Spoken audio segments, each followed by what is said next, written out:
हरिओम तत्सत।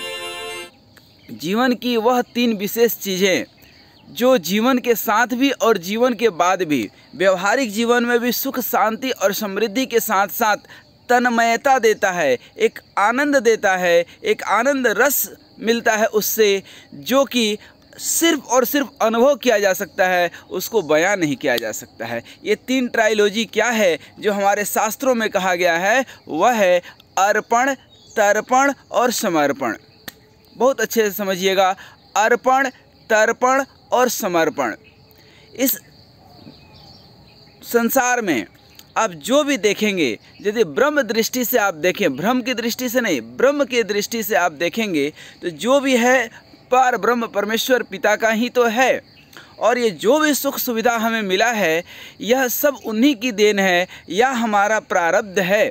पुरुषार्थ बहुत लोग करते हैं, पुरुषार्थ से सब कुछ नहीं मिल जाता है, मेहनत करने से सब कुछ नहीं मिल पाता है, क्योंकि मेहनत के साथ साथ ऊपर वाले की कृपा भी होनी ही चाहिए। तो जो भी आप ग्रहण करते हैं, जो भी आपको मिला है, उसको भगवान को अर्पण करके, कहते हैं ना कि जो दिया तुमने दिया, तेरे को कर रहा हूँ अर्पण, इसमें क्या लागे मेरा। तो जो भी दिया हुआ है तेरा, क्या लागे मेरा। तो उसी लड्डू को, जिस लड्डू को आप मार्केट से खरीद करके खाते हैं, आप ध्यान दीजिए, ऐसे किसी को लड्डू बांटेंगे तो नहीं लेगा, लेकिन उसी में एक तुलसी पत्ता डाल दिए, उसमें थोड़ा भगवान का भोग लगा दिए, और देखिए लोग हाथ जो है ले करके आपके पास आएंगे कि मुझे भी थोड़ा सा प्रसाद मिल जाए। तो ये क्या है? ये वस्तुतः जब आप अर्पण करते हैं, जैसे एक बीज आप ज़मीन में डालते हैं तो एक वृक्ष निकल करके आ जाता है, ठीक उसी तरह से ये अर्पण का भाव है। आप थोड़ा सा देते हैं तो बहुत ज़्यादा हो करके मिलता है। ये सिर्फ भोग की वस्तुओं में ही नहीं है। यदि आप योग करेंगे, भगवान का नाम लेंगे, तो वो भी कई गुना हो करके लौटता है। उसी तरह से आप किसी को दुख और दर्द भी देते हैं, किसी को धोखा देते हैं, चीटिंग करते हैं, गाली देते हैं, अपशब्द बोलते हैं, निंदा करते हैं, अपमान करते हैं, तो वो भी कई गुना लौट करके आता है। हाँ, ये ज़रूर है कि कुछ चीज़ें तुरंत लौट करके आ जाती है और कुछ चीज़ों को लौटने में समय लगता है, लेकिन लौट करके ज़रूर आता है। तो ये रहा अर्पण। तर्पण अर्थात जब हम पितरों को जब कुछ दान करते हैं, एक श्रद्धा का भाव दिखाते हैं, इसीलिए तो कहते हैं श्राद्ध कर्म। श्राद्ध कर्म है क्या? अपने पितरों, अपने पूर्वजों, इस व्यवहारिक जीवन में, इस लोक मर्यादा में जिन्होंने हमारे लिए कुछ किया है, जिनका हमारे ऊपर अधिकार रहा है, जिनके गोद में हम पले हैं, जिनके जो है समन्वय में हम संगीत सीखे हैं, हम जीवन को गुनगुनाना सीखे हैं, जीवन को जीना सीखे हैं, उनके प्रति जो श्रद्धा का भाव होता है, उनके जाने के बाद भी यदि हम पितरों के प्रति श्रद्धा का भाव रखते हैं, उन्होंने जो जीवन का अनुभव प्राप्त किया था, जो उन्होंने हमसे साझा किया था, उससे यदि हम कुछ सीख पाए, तो वही तो कहलाता है तर्पण। गया जी में जाकर के हम लोग तर्पण करते हैं, और अनेक जगह हैं भारत भूमि पर जहां जाकर के हम अपने पितरों को तर्पण देते हैं। तर्पण का मतलब क्या है? सिर्फ इतना सा ही है कि जो हमारे पितृ हमारे साथ हुआ करते थे, आज नहीं हैं, वह कहीं ना कहीं उनकी आत्मा तो होगी, तो उस आत्मा को शांति तो मिले ही, साथ में हम जो है उनसे जो सीखे थे, जो उनकी उम्मीदें थी हमसे, शायद उस पर हम खरा उतर पाएँ, ये विशेष श्रद्धा है। लेकिन उससे भी महत्वपूर्ण है तर्पण। जीते जी जितना हम सेवा कर पाएँ, उससे श्रेष्ठ कुछ नहीं है। तीसरा तत्व है समर्पण। सौंप दिया जीवन प्रभु तेरे हाथों में, जीत तुम्हारे हाथों में, हार तुम्हारे हाथों में। जब जीत और हार की यही चीज़ कृष्ण भगवान भी कहते हैं, कर्मण्येवाधिकारस्तु मा फलेषु कदाचन। यही बात श्री रामचरितमानस में गोस्वामी तुलसीदास जी भी कहते हैं कि होवहि जोई सोई राम रचि राखा, को करी तर्क बढ़ा वहीं शाखा। कहते हैं जहाँ तर्क है वहाँ नरक है, और जहाँ समर्पण है वहाँ स्वर्ग है। अर्थात जीवन को कुछ चीज़ें जो होना है हो करके रहेगा, अब बहुत ज़्यादा उसमें कुछ उठापटक कर नहीं सकते हैं। हाँ, जो कर सकते हैं वह है आपका करने योग्य कर्तव्य कर्म। कृष्ण भगवान कहते हैं, हे अर्जुन, अर्जुन क्या है? मानवता का प्रतीक है। व्यक्ति सोचता कुछ है, करता कुछ है, होता कुछ है। उलझा हुआ रहता है, बेचैन रहता है, तनाव में रहता है, चिड़चिड़ापन में रहता है, स्ट्रेस, एंजाइटी, डिप्रेशन, और न जाने इसी चिंता के चलते आत्महत्या तक पहुंच जाता है। कई बार मन में विचार आता है, जब परेशानियां आती हैं, जब उसका कोई समाधान नहीं दिखता है, ज़्यादा अच्छा है कुछ चीज़ें ऊपर वाले के ऊपर छोड़ देना चाहिए, वक्त के ऊपर छोड़ देना चाहिए। वक्त सही वक्त पर सही तरीके से जवाब देता है। इसलिए कुछ चीज़ों को समर्पित कर दीजिए, और समर्पण का भाव हो, जहाँ यदि आप झुक गए, आप मान करके चलिए कि आपसे कोई नहीं जीत सकता है, क्योंकि आपने तो उसको सौंप दिया ना, जीत और हार दोनों उसको सौंप दिया। आप कहाँ जीते और आप कहाँ हारे। एक व्यक्ति नाटक में कोई रोल करता है, वह थोड़े ही जीत रहा है और थोड़े ही हार रहा है। जीत और हार तो उसकी हो रही है, और वो नाटक 3 घंटे में ख़त्म हो गया। कहाँ जीत कहाँ हार। इसलिए जब आप सौंप देते हैं, महाभारत में जब द्रौपदी का चिरहरण होता है दुशासन के द्वारा, और वह कृष्ण भगवान को पुकारती है, द्रौपदी का सबसे ज़्यादा नाराज़गी किसी से है तो वह है भगवान श्री कृष्ण से। क्यों? कृष्ण भगवान कहते हैं कि द्रौपदी तुम हमसे क्यों नाराज़ हो बहना।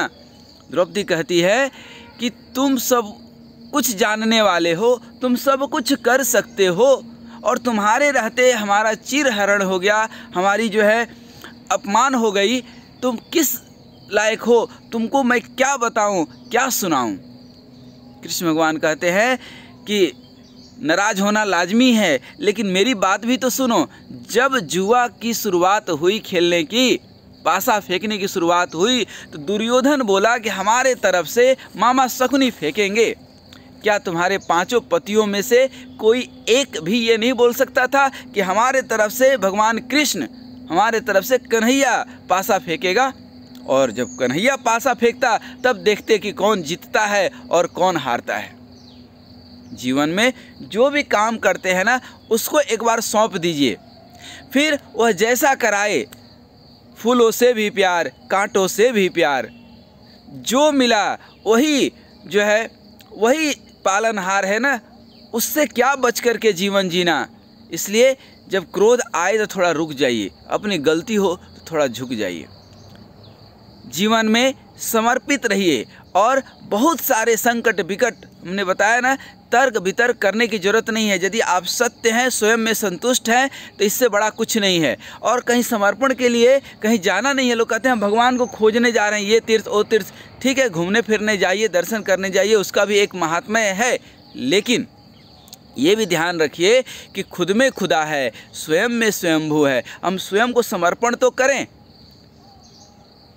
तेरा तुझको समर्पण क्या लागे मेरा, रोज़ आरती करते हैं, और थोड़ा सा कुछ नुकसान हो जाता है तो हम इतना जो है भयावह हो जाते हैं, अपना स्वरूप को इतना भयावह कर लेते हैं, इतना चिंतित हो जाते हैं, इतना परेशान हो जाते हैं जिसका कोई हद हिसाब नहीं। घर में कोई घटना दुर्घटना हो जाए, जो है 2-4 लाख रुपया प्लस माइनस हो जाए, तो इतना जो है चिंतित हो जाते हैं कि जिसके चलते अनेक लोग अवसाद में तो दिखते ही दिखते हैं, मार पीट तक जो है अपने जीवन को बर्बाद कर डालते हैं। तो ये कैसे हुआ? एक दुष्ट लोग हैं जिनको दूसरे को परेशान करके ही सुख मिलता है। अब भगवान जाने उनको कौन सा सुख मिलता है। उनको लगता है कि हम बहुत अच्छा कर रहे हैं, लेकिन जो परेशान हो रहा है, वस्तुतः यदि वह अपने आप को समर्पित कर दे, किसको? पारब्रह्म परमेश्वर को, क्योंकि ये पूरा सृष्टि तो उसके एक अंश मात्र से चल रहा है। कृष्ण भगवान यही तो कहते हैं कि ये जो पूरी सृष्टि है, ये जो पूरा ब्रह्मांड है, ये तो एक अंश मात्र से चल रहा है। मायापति है ना, माया है ना। भगवान कृष्ण क्या कहते हैं कि मैं पारब्रह्म पुरुष हूँ और गर्भ धारण करने वाली यह प्रकृति माँ है।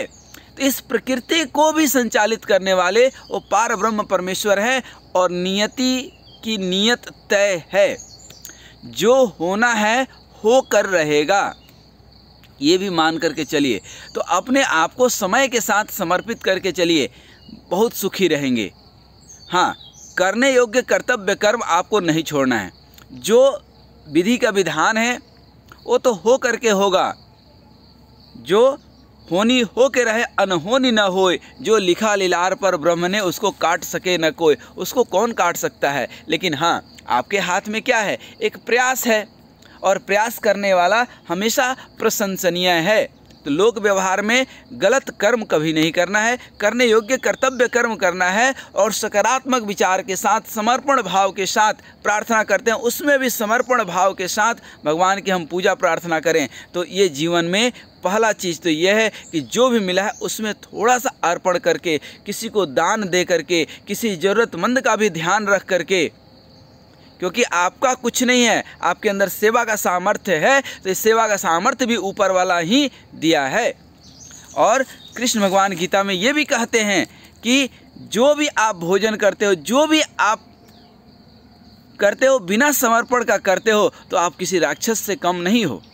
क्यों भाई, हम जो भोजन कर रहे हैं हमें लगता है कि हम खूब मेहनत करके कमाए हैं। नहीं नहीं नहीं, बहुत लोग मेहनत कर रहे हैं, वो भोजन नसीब नहीं हो रहा है। आप देख लीजिए, आपके आसपास ही ऐसे अनेकानेक लोग होंगे।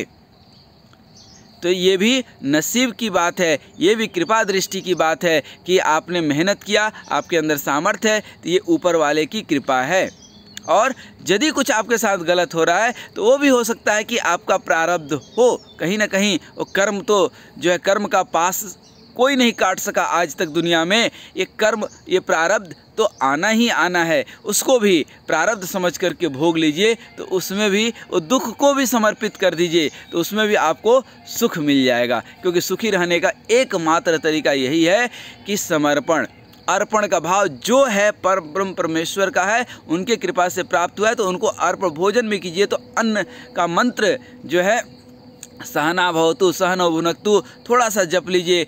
कुछ नहीं जपना है तो राम राम जप लीजिए, हरिओम हरिओम जप लीजिए, और भगवत भाव से वो भोजन ग्रहण कीजिए। जो भी मिला है कृतज्ञता का भाव भगवान से रख करके अपने पूर्वजों को, क्योंकि आप अकेले जीवन नहीं जी रहे हैं, सामाजिक जीवन जीने के लिए अनेकानेक लोगों की सहयोग पड़ती है, चाहे वो पिता हो, पुत्र हो, पत्नी हो, माँ हो, भाई हो, बहन हो, चाहे आपके रिश्तेदार हों, चाहे समाज के अनेकानेक लोग हों, चाहे वो एक टेलर वाला हो, चाहे दाढ़ी बनाने वाला हो, चाहे कोई भी हो, अनेकानेक लोगों के सहयोग से ये समाज चल रहा है। तो सबके प्रति कृतज्ञता का भाव ही तर्पण है, और सदा सुखी रहने के लिए सौंप दिया जीवन प्रभु के हाथों में। जीत उसके हाथों में, हार उसके हाथों में। हरिओम तत्सत, हरिओम तत्सत।